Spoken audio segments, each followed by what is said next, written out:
on a very interesting topic. I'm Scott Miller, the Dean of the College, and on behalf of the Alumni Association and the College, I welcome Paul B. Allen as our honorary lecturer today. I'll tell you a little bit more about Paul in a moment, but I wanted to first acknowledge his supporters who have come here to be with him. 7 of his 8 children are here along with his wife and his mother and father. So if you don't mind standing as I mention your name so that we can get to know you and the family. His wife Christy is here with us. His children Sarah, Rebecca, Rachel, you're seeing an Old Testament theme here, Genesis theme. Jordan, Caleb, Josh, and Elizabeth.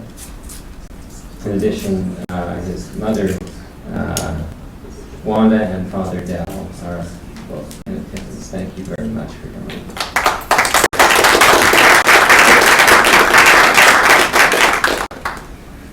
Internet entrepreneur and serial business founder Paul B. Allen says that most of my aspirations for life and preparations in life have come from BYU, where his father and father-in-law taught for 35 years. His father-in-law, by the way, is Neil Lambert, who taught in our English department. He was an English department chair.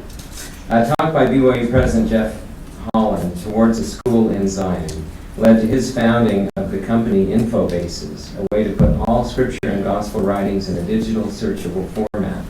In 1995, a BYU librarian showed Allen some genealogy reference books from a small Salt Lake publisher called Ancestry.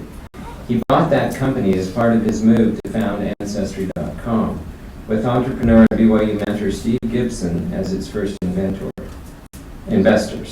He's begun many other companies with a positive social purpose and now works as a strengths evangelist for Gallup, hoping to transform companies and organizations by improving engagement and well-being with strengths-based approaches. He and his wife, Christy Lambert Allen, have 8 children, 7 of whom are with us today. The title of his lecture, From Scrolls to Scrolling, A Life of Books in an Age of Distraction. I hope we will not be distracted as we pay attention to him today. Thank you and welcome.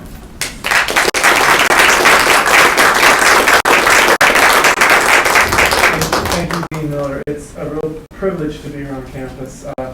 As Dean Miller said, my father taught here for 35 years, and I remember many of my earliest memories from age 5 all the way through high school happened here on the BYU campus. And so it's a thrill to be invited back and to be able to give this speech today. When I was in Washington, D.C. a couple months ago and got word of this opportunity to be a part of Homecoming Week, I was thrilled, but in my typical fashion, I procrastinated for several weeks on responding to the BYU's request for photos and talk titles and bio and things like that. And finally, they sent a list of all the honorees for this week, the tenant honorees, as well as the titles of their lectures.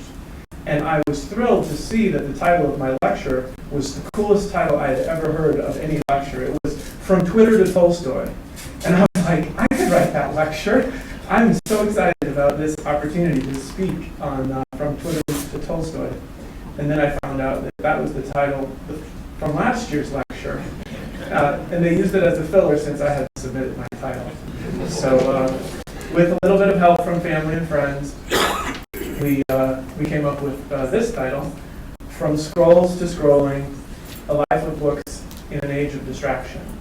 And I actually think it's a profoundly serious topic. But as I have learned in my lifetime of sitting in classes and going to lectures and attending conferences, I've come to believe, along with Charles Handy, who's my favorite business thinker and social philosopher. Charles Handy, if you haven't heard of him, is the Peter Drucker of the UK. For 50 years, he's been writing on business and studying people and cultures and philosophizing about society and life. And Charles Handy founded the London School of Business in 1965. By the end of his career as a lecturer, he realized that nobody remembers a thing that you say when you lecture.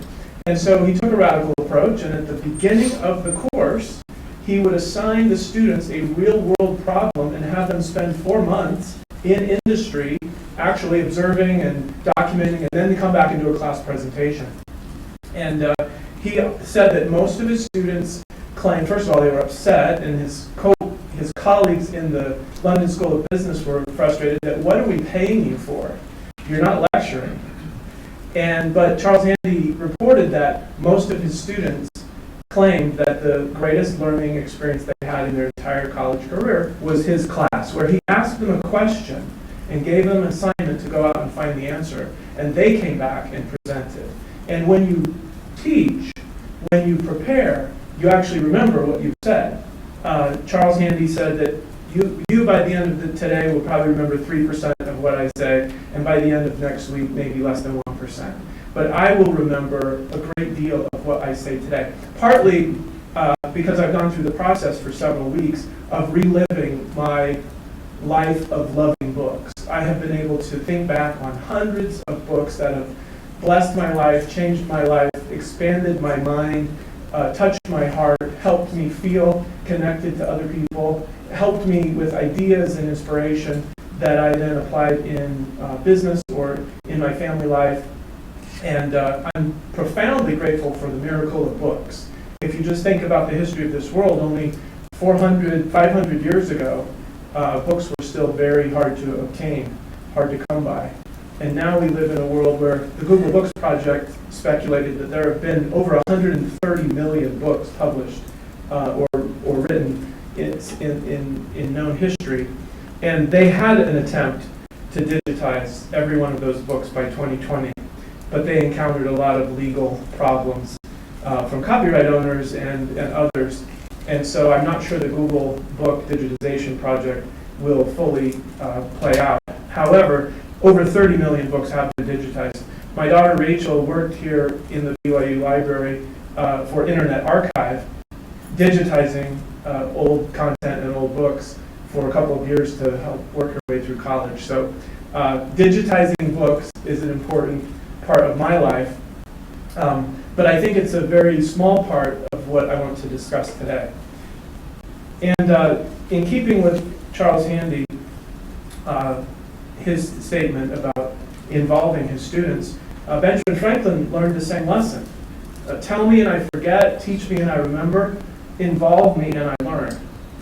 And so while this won't play well on video, and those of you who are watching this on video later, I'm going to have you pause your computer and do this activity. I actually think that the thing you will take away today from this experience is not what I say, but what you're about to say to the person sitting next to you.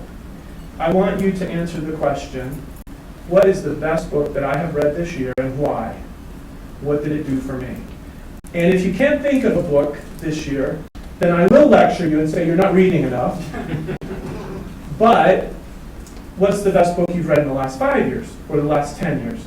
If you can't think of a life-changing book from this year, go back 5 years, 10 years, or even longer, and I want you to just take a minute each to take turns with the person next to you. My father is sitting over here. I'm going to go sit by my dad, and we're going to discuss our favorite life-changing book. But I'll give you 1 minute each to discuss. Start now.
Okay, now thank you for that activity. Now I'm going to ask by a show of hands, how many of you sat next to someone who told you about a book title that was life-changing for them, or the best book they've read this year, that you had not heard of before? Please raise your hand. I'd say 60% of you. Does anyone want to volunteer a title that they're now excited to read because of what the other person told them? Any show of hands? I've got one. My father said he just finished Life Lessons Learned by Elder Dallin H. Oaks, which has 36 lessons that Elder Oaks has learned in his life. My father attended school in Chicago, and Elder Oaks was the Elders Quorum president, I think, in the 50s. So for my dad to still be learning from Elder Oaks after all these years, and now to have his own idea of what to do with Elder Oaks' book is very exciting. So somebody's got to tell me a book that they actually are excited to read now. Sarah. Becca told me about The Power of Habit, and I think that sounds like a really interesting book to read. And I don't typically read nonfiction very much. So. Very good. Thank you, Sarah. Okay. So what I'd like to do now, I'm a little surprised that more hands didn't go up.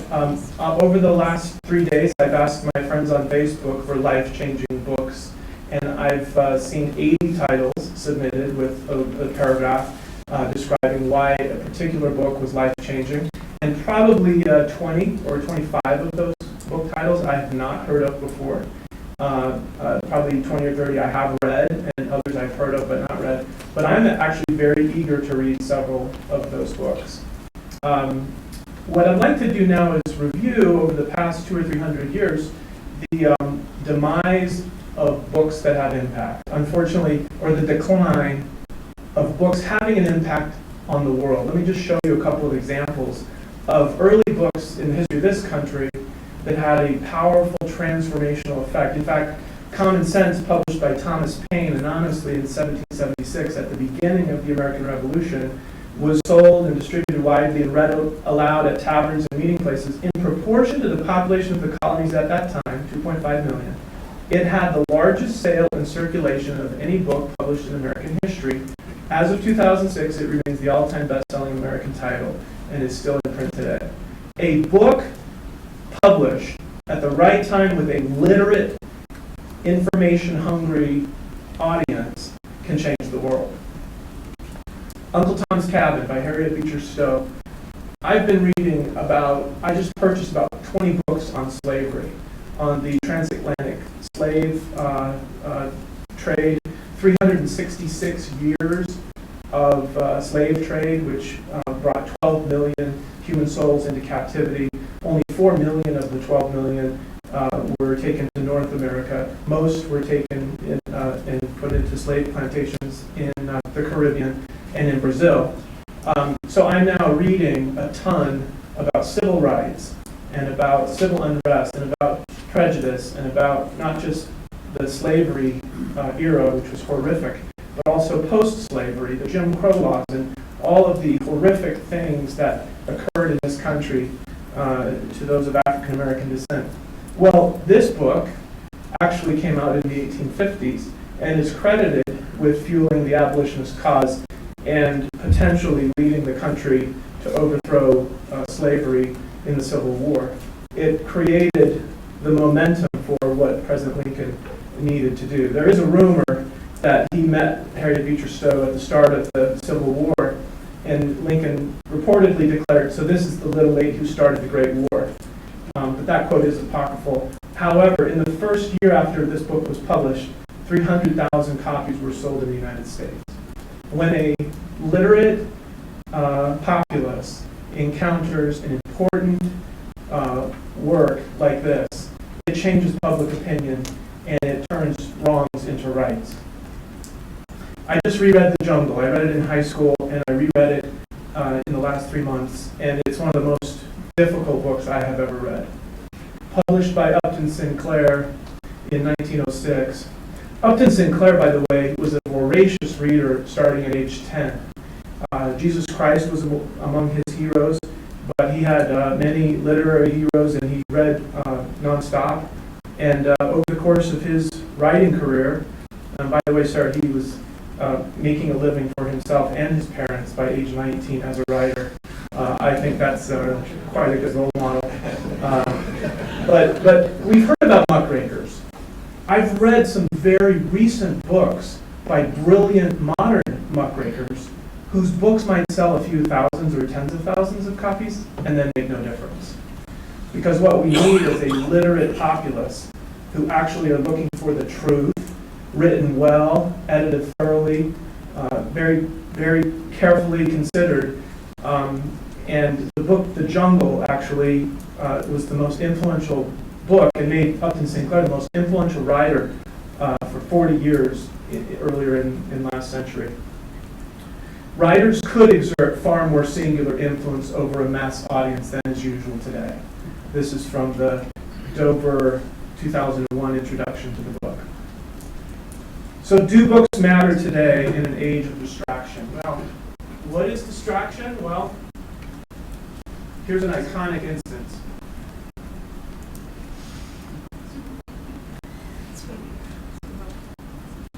Can we get audio?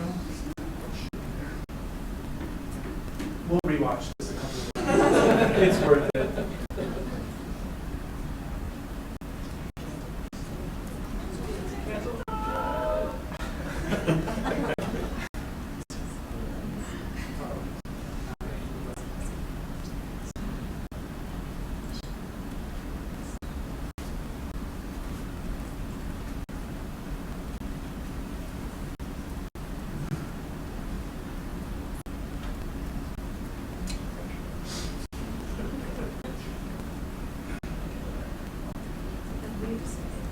Yeah, okay, well, We can all just say. we'll all put this one together, okay. Maybe we'll just backtrack. This is a 4-minute version. That was a 10-second version. Okay, so let's just all quote in unison. Squirrel. So how many times a day are we absolutely distracted from whatever it is that we're doing because of anything that we hear or see, a notification, a tweet, a vibration on our phone?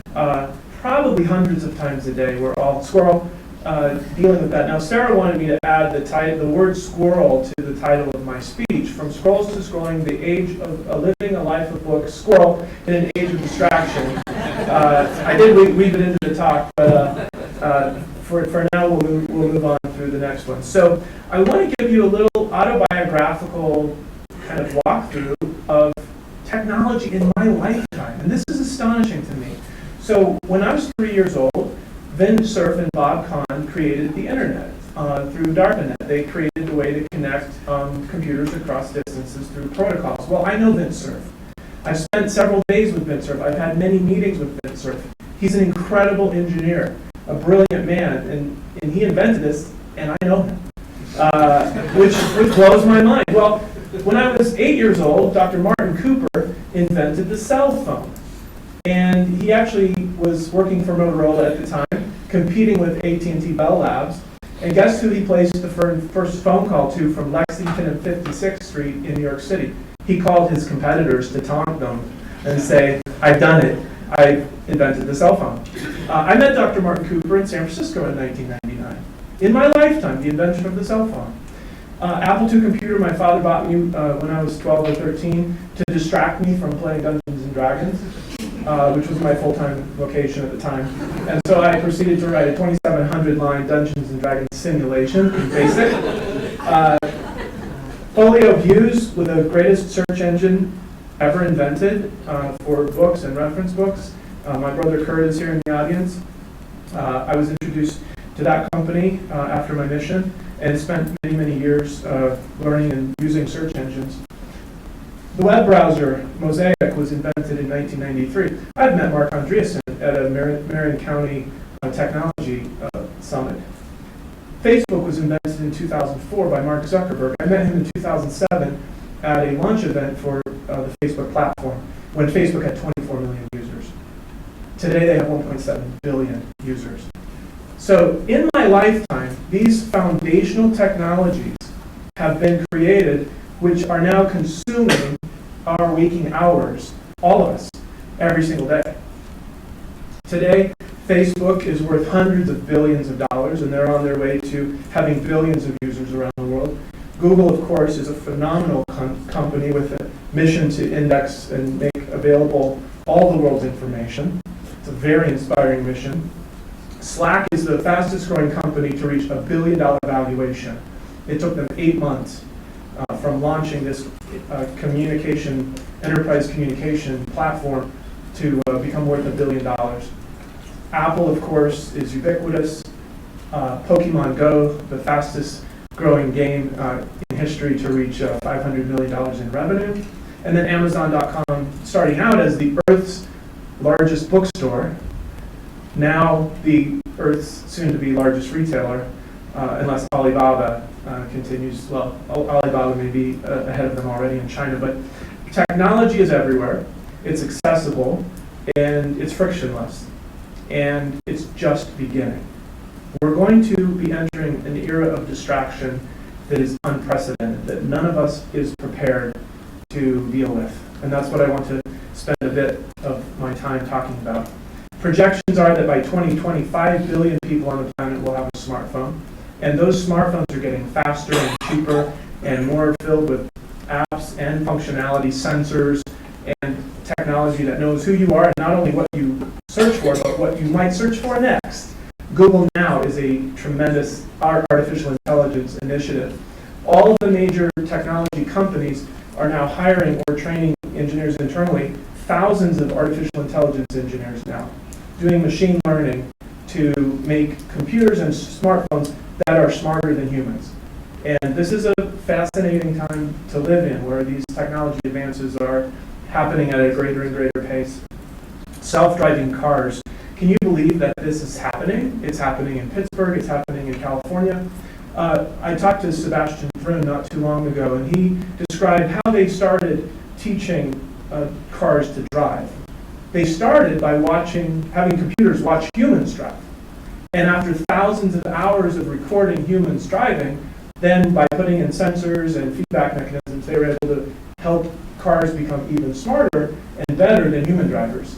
Larry Page, the CEO of Google, has a daughter, and I think he wants self-driving cars to be pervasive before she turns 16 to save her and others on the roads.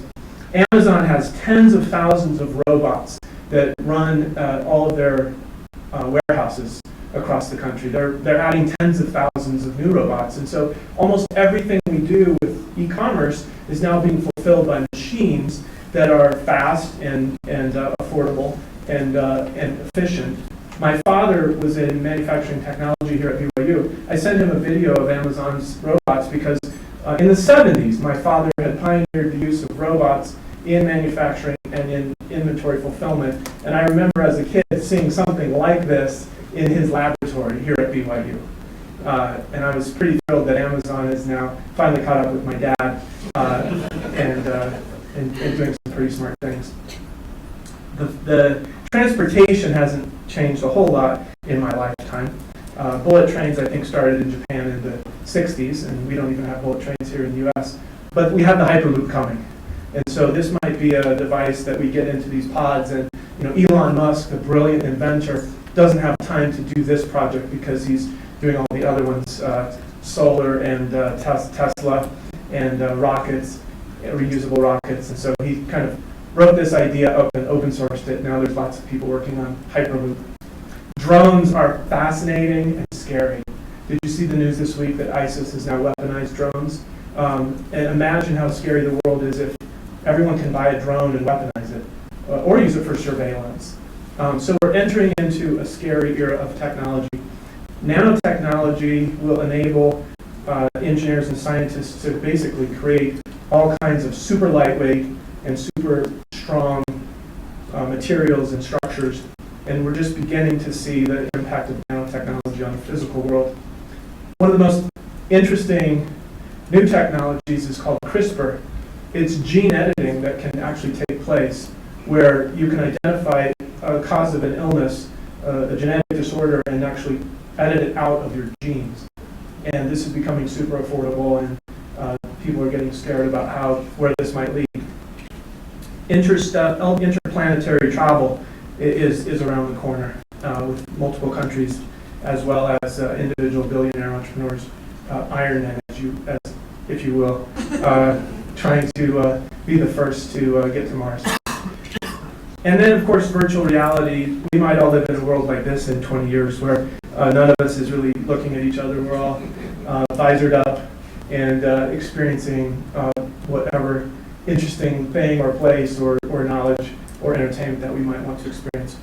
So the course of technology, the pace of technology, is accelerating dramatically. My head spins every time I go to Wired Magazine or TechCrunch or any other media that covers latest advancements in technology.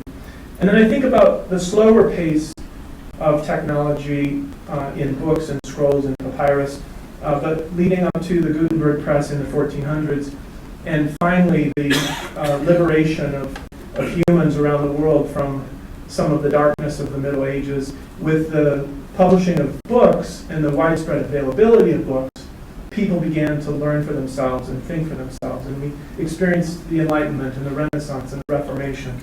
I'm enormously grateful for book publishers, for authors, for printers, for all of the people that laid the foundation in the last few centuries for knowledge, important knowledge, scientific, educational, medical knowledge, literature, art, culture, all of these things that people devoted so much of their lives to producing high quality, high grade ore that could enlighten human beings all over the planet and give them more capabilities and more wisdom and more knowledge than was ever possible before in the history of the world. I was reminiscing about some of the books that I loved when I was in elementary school, and here are a few titles that many of you will recognize. In middle school, my friend turned me on to Louis L'Amour, and of course I had to try a little Hardy Boys. But then in high school, my tastes matured, and I fell in love with Russian literature. Dostoevsky, Tolstoy, Turgenev, the deepest psychological writers I had ever encountered. They understood human nature. Dostoevsky's Brothers Karamazov is my favorite book, and the Grand Inquisitor chapter in that book is, to me, the finest writing ever about the existence of God. In a man that grew up in a completely different era than we did, but he could logically explain and prove the existence of God in that chapter. It's just unbelievably powerful to see people have gained faith through their wrestling with their experiences in life and then share it in the most remarkable and profound ways. Dostoevsky had a huge impact on me growing up. I wanted to be Alyosha. I wanted to go into a monastery and just be a religious monk like Alyosha wanted to be. But it impacted how I thought and how I felt and how I wrote as a teenager. And of course, so many other amazing books. Now, in the last 30 years, I've turned much to business literature, and I could go through hundreds of books that have affected me in a positive way as a businessman, as an entrepreneur, as a technologist, as a marketer. And I have books that are priceless to me because they opened my mind to what was possible, and they gave me capabilities to do things and to build companies and to reach customers and to do mass communication. I've been so thankful for my experiences in life with what we call hypergrowth companies, where a great product is built and then tens of millions of people use that product. It's quite an astonishing and humbling thing to be a part of the technology industry that actually can reach tens of millions of people with valuable content or products. Some of the most important books I've read in the past 10 years, I'd actually like to see by a show of hands if anyone has read any of these titles. Please raise your hand if you've read any of these titles. 4 of you. Okay. So I consider the financial crisis, it was caused by humans, by greed and the banking system and the political corruption in Washington, D.C. And there are people that saw it coming and described in detail for years what was wrong with our financial system and how fragile it was. And then there are people after it came who clearly outlined who caused it and the sequence and then the after effects. Anyway, I sometimes am astonished at reading a book that is so powerful and accurate and truthful, and it is confirmed by all my subsequent conversations with scholars or derivatives traders or derivatives lobbyists or senators of the United States, that I'm like, these books are truthful. Everyone should read these. If we all knew what these authors know, we wouldn't have the situation that we have today. I mentioned my obsession with the horrors of the slave trade, but also there are current books on injustice that show that our judicial system in this country is badly flawed and that millions of people are being put away because of their poverty, not because of their criminality. And that we're just kind of reinforcing this horrible system that creates entire multiple generations of dysfunction and with no economic opportunity. I love traveling internationally, and I'm picking up more books about countries like India and China that are just mind-expanding, just so incredible. I mentioned the digitization earlier. It's fun to see Kindle from Amazon being used to help millions of people get exposure to great books. But now Kindles are multimedia Kindles, and you can watch movies on the device and not just read books. Jeff Bezos originally just wanted the Kindles to be purely for reading, and there still are versions that are. Some technology is fascinating, like this miniaturization of etching Bible words on glass, where they claim this thing will last for 13 billion years. I don't know how they claim that, but that's what they claim. Now, I want to go back to my BYU experience, because my life journey was started, my work life journey really started from the talk by President Jeffrey R. Holland in 1988. My father was receiving the Carl G. Mazur Award at the University Faculty Conference, and I heard President Holland give this speech that changed my life. And it still holds true what he said then. What any true Zion would need, and the present world needs even more, is those educated and spiritual and wise who will sort, sift, prioritize, integrate, and give some sense of wholeness, some spirit of connectedness to great eternal truths. He quoted Brigham Young extensively in this remarkable address. And Brigham Young said, "It's the business of the elders of this church to gather up all the truths in the world pertaining to life and salvation, to the gospel we preach, to the sciences and to philosophy, wherever it may be found, in every nation, kindred, tongue, and people, and bring it to Zion." That statement, that talk, led me for the next 10 years to work on digitizing all of the gospel writings with my partner Dan and with my brother Kurt and my brother-in-law Brad and many of my family participating, to try to gather up the wisdom of the world and put it into electronic format and make it available in every home. There are two general authorities, Elder Boyd K. Packer and Bishop Joseph L. Worthland from 1948, who describe something called the Library of the Lord. And the Library of the Lord consists of Scripture, but it also consists of the most important inspired books written by men and women. The Doctrine and Covenants says we should seek wisdom out of the best books. And we all know that we gain salvation only as quickly as we gain knowledge, and that the glory of God is intelligence. And all that intelligence is sitting here waiting for us to find it in these amazing books and in these amazing libraries. Books have eternal importance, eternal significance. Lehi saved his family from destruction because he was given a book and bade to read it, and he read it, and then it warned him of what was coming. In Alma, we learn that books can enlarge the memory of a people. In 2nd Nephi, we learn that men don't seek knowledge even when it's given in plainness. And in the Revelations, we learn that we will be judged out of the things that are written in the books. Another book that I've encountered that I'm going to spend the next 10 or more years of my life with is a book in the field of psychology. It turns out that Freud and other psychologists for decades wrote lots of long books about what's wrong with people. And there are lots of things wrong with all of us, don't you agree? And so psychologists, the profession of psychology, had tens of thousands of books to help you figure out what's wrong with people. Well, in the 50s, a University of Nebraska student, a psychology student named Donald O. Clifton, asked himself, what would happen if we studied in psychology what's right with people? And for decades, Don Clifton interviewed successful people to find out how they became successful. And he looked for talents, and he looked for what's right within human beings. And so Don published this book in 1992 on the philosophy of strengths. It's now the science of strengths, and there are now tens of millions of people around the world being exposed to the idea that we're all better off if we look for what's right in each other and not obsessed with what's wrong with each other. This works in the home, this works in schools, and it works in workplaces.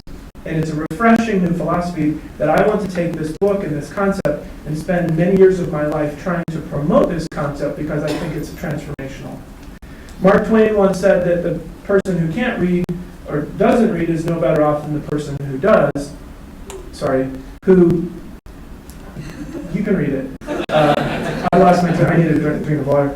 But he also said that it's said that readers are leaders. Let's talk about that for a second. David O. McKay, avid reader, many newspapers, many books every week until his 90s. Heber J. Grant gave away thousands of books during his lifetime. What a great leader trying to promote education. Martin Luther King had 7,000 items in his personal library. He was an incredibly avid reader. I read his autobiography recently and was stunned at how he had read every great philosopher and thinker, kind of like the founding fathers had done early in their lives. And Martin Luther King was so well equipped to fight for the civil rights movement. Gandhi also was an avid reader. Leaders are readers. Bill Gates reads about 50 books a year. Mark Cuban reads more than 3 hours every day. Elon Musk was asked how he learned to build rockets. He said, I read books. Mark Zuckerberg resolved to read a book every day, every 2 weeks through 2015. Oprah Winfrey, of course, has inspired millions of readers on very important books. Warren Buffett was asked once about the secret for his success, and he pointed to a stack of nearby books and said, read 500 pages like this every day. That's how knowledge works. It builds up like compound interest. All of you can do it, but I guarantee not many of you will do it. Buffett takes this habit to the extreme. He spends 80% of his days reading. Dr. George Gallup, 1953, the inventor of modern polling, to try to find out what people think. He cares about the voice of every person in the world. What do people think? What do people want? And Dr. George Gallup warned in an Iowa speech that one of the real threats to America's place in the world is a citizenry which daily elects to be entertained, not informed. My father-in-law turned me onto this book in the 90s, Neil Postman, Amusing Ourselves to Death. Neil Postman, in his introduction to the book, said, there's Huxley and then there's Orwell. Brave New World, 1984. What Orwell feared those who would ban books. Huxley feared that there would be no reason to ban a book because no one would want to read one. Okay, we're living in a Huxley world where there's so much distraction. In fact, Postman says that people fail to take into account man's almost infinite appetite for distractions. And this is what the culture of distraction leads us to. We are taken to debates that are not debates. We're taken to a toxic, political, very scary environment in which the representative democracy that we live in is giving us candidates that none of us want. But this is the culture that we live in that leads to this. Neil Postman said that Americans don't talk to each other, they entertain each other. They don't exchange ideas, they exchange images. And this is what he said in the 80s, before there were iPhones and before there was social media. It's 100 or 1,000 times worse today than it was in the 1980s. The United States of America ranks in the bottom 40% on how many books per year our citizens read. Gallup polls show that about 47% of Americans are currently reading a book. Half aren't. How many of you see this scene every single day? In your home, in the classroom, in the hallways, we are glued to our devices. And the reason this topic is so meaningful to me is that people will say, well, back in the day it was the same. People were glued to their newspapers. And that may be true. My point isn't to say that social media is bad or that technology is bad. In fact, I don't know anyone that loves technology more than I do. I remember finding this quote from David O. McKay, 1935, where he predicted that in the future Zion that we all want to build, there will be fertile acres and factories and employment and highways and wealth and coal fields and electricity. and that communication will be improved until with radio in our pockets we may communicate with friends and loved ones from any point at any given moment. 1935, David O. McKay. So I love technology, but as you take technology into the future, this book, which my son Caleb told me to read, and I just finished it, is the most fascinating science fiction I've read since Ender's Game.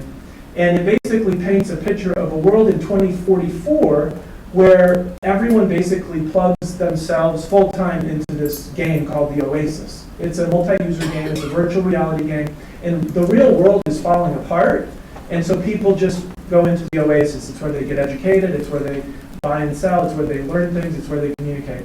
It's a fascinating book, but it was preceded by a statement by a famous economist, a former BYU lecturer, and now head of the bureaucrat at the SEC that's doing amazing work on financial stability.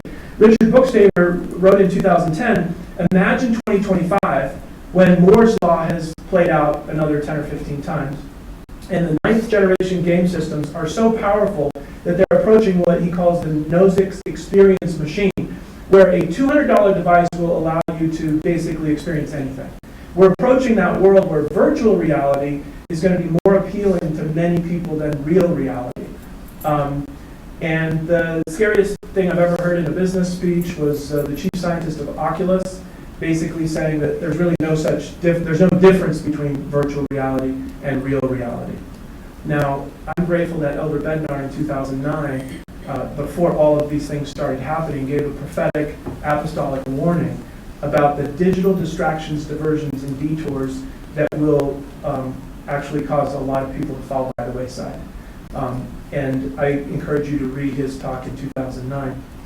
Now, I have to finish with this. Are we going to have audio? No,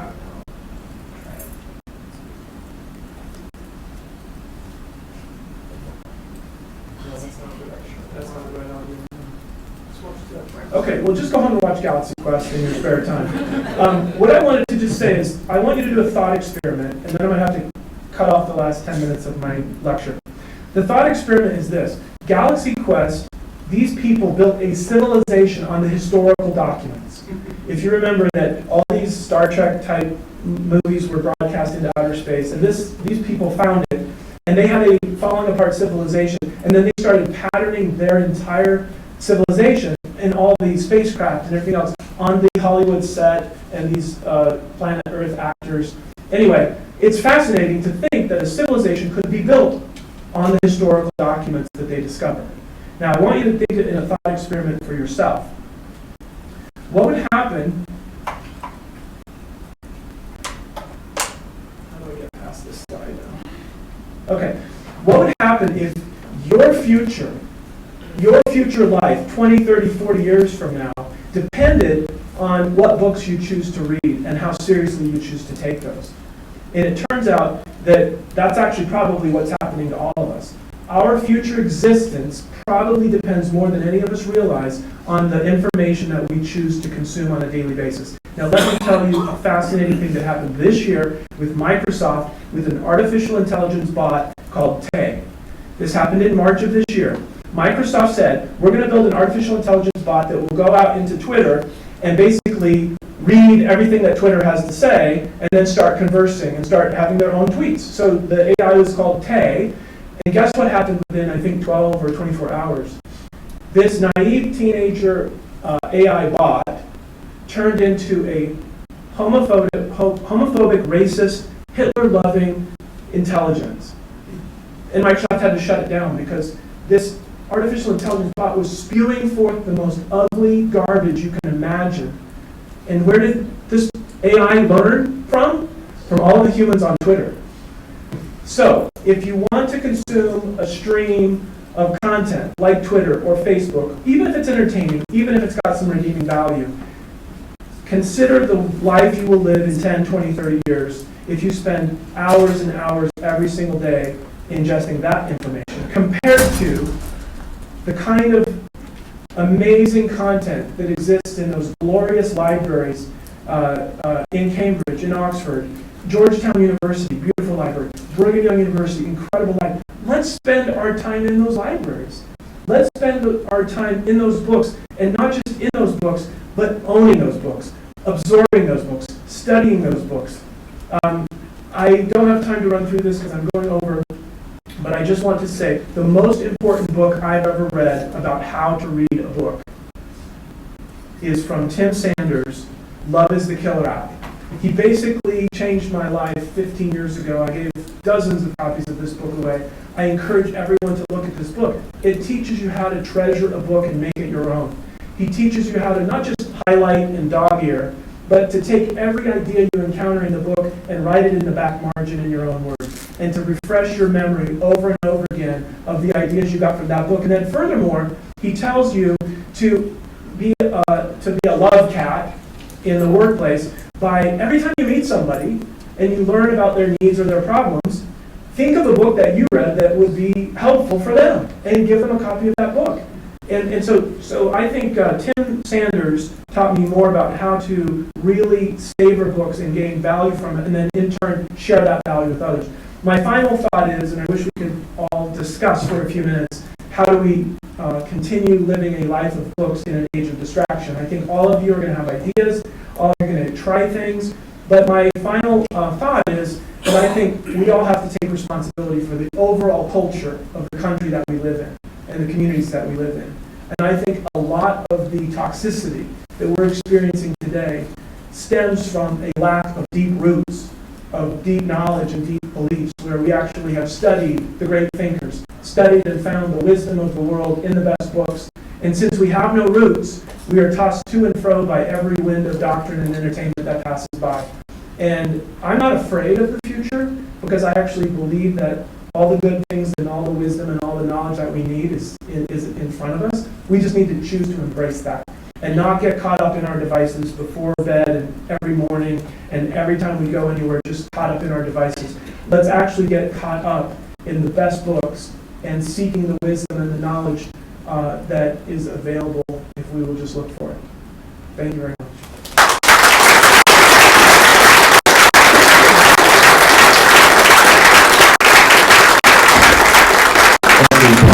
I have a minute or two for questions if you want to field a couple of questions.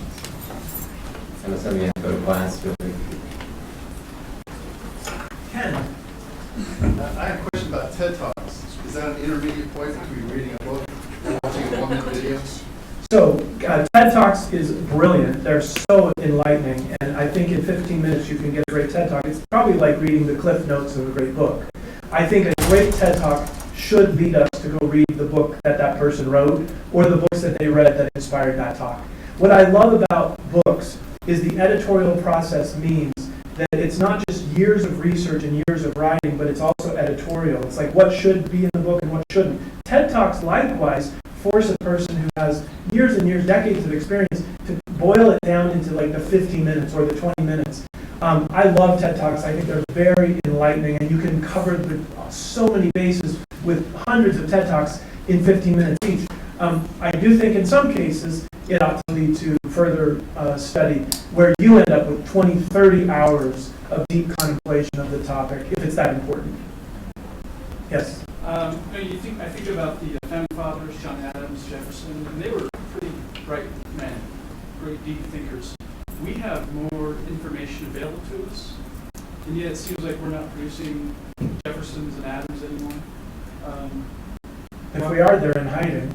Elder Oaks gave a talk about focus in conference. I actually had a quote, but I skipped it, about how Abraham Lincoln and Thomas Jefferson had 1,000th the amount of information that we had. And then the difference is that it was a wise choice of information. It was wise use of the information they did have. I think there's so much signal out there that it's actually really hard in our day to find the noise in the signal. Back then, they didn't have all that noise. They actually had the great classics and the great works, and there wasn't that much distraction. I think that they had a significant advantage over us. But I think, like Warren Buffett, how many investors have chosen to do what Warren Buffett did? None.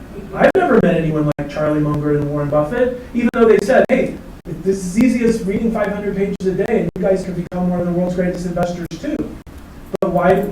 It's hard to do. And he said nobody's going to do it. I'll tell you how to do it, but no one will do it. So I think we can produce those types, we just aren't.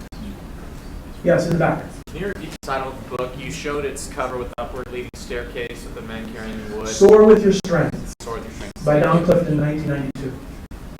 Yes. Can you show that list of suggestions real quick so we can take a photo of it? Yeah, actually I just started this 2 days ago, and I've come up with many more, and you all will come up with more. I'd like to do more in this topic, so if you want to email me, visit paulallen.net, email me with your ideas about how you and your family avoid the distractions and focus on living a life with books and libraries and kind of the wisdom of the ages. And I'll do some blog postings with all the stuff that everybody suggests. I think, to me, it's like in the 50s when teenagers had access to cars for the first time, they weren't ready.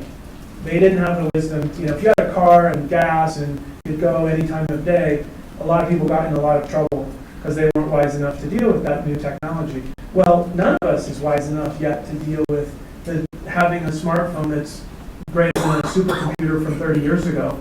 Like, how do we do this? I find myself distracted a lot. I love books as much as anybody.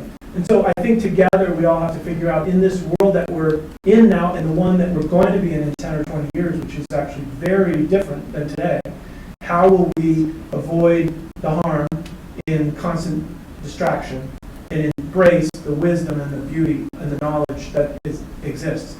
I remember when I was using InfoBases in the 90s, I found a quote by Joseph F. Smith around the turn of the century. He said, desultory reading is not good for your mind. I had to look up the word desultory. I'd never come across that before. And it basically means a little bit here, a little bit here, a little. That's what social media is. It's like boom, boom, boom, boom, boom, boom, boom. Every single post is from a different person and it's a different topic. The beauty of a book is that you've got dozens of hours of linear, well thought out, organized, logical, sequential. Don Clifton's book, 1992, the sequence of those 8 chapters is genius. And so you don't get that in desultory reading and social media. I'm not saying there's not value in being connected, but there's so much more value we need to seek in the depths of these great books. All right, thank you. Thank you.